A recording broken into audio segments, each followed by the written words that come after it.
Hey, everybody. Got to go with this guy right here. Uh, Voter ID should be required. Among the many issues with the 2020 election, and you can correct me if I'm wrong about this stat, there were only 14 U.S. states that required voter ID in 2020. Now, my understanding is that we've gone a shift, and now there's only 14 states that don't require voter ID. But every state that does require voter ID, there are also exceptions. Now, I would propose that anyone who wants an exception for religious reasons, because they don't approve of the use of the technical electronics, for the photos, well, then they shouldn't approve of the electronics used in the voting machines, and those people should be forced to vote with a paper ballot. So those should go into a different bucket, per se. I mean, I'm just saying, if you can't produce a photo ID because of religious reasons for technology, then how are you able to use an electronic voting machine? It's just something to think about. It's the logic is there. Now we get the Amish people, they're not driving cars. There's exceptions when they go to the hospital. They don't approve of cameras, and they have a lot of other things that coincide with their religious belief.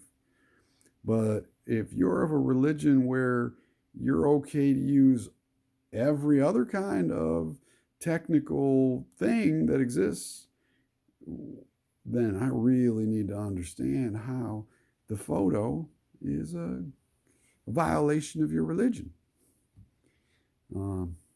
So, anyway, I think it should be in all 50 states. I think that the religious exemptions, I have a hard time even with those, personally. If you need a religious exemption, maybe you shouldn't vote. I think everybody should have a voter ID. You just need a driver's license.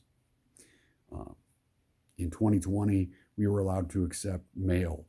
So somebody could take mail out of your mailbox and say, hey, I'm Fred. And they could just produce a library card with that.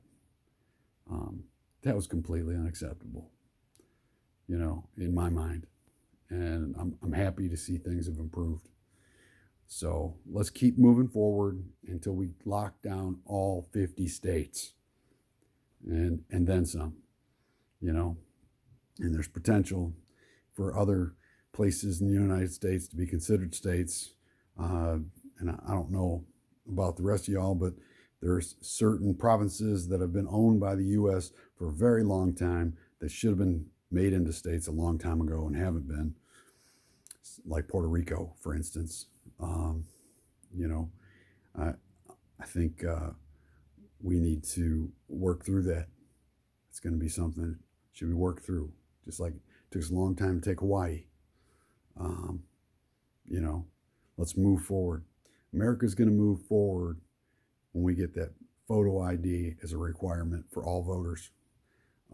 America's going to move forward when we do other things to secure the election, such as tie a unique ID to each and every ballot.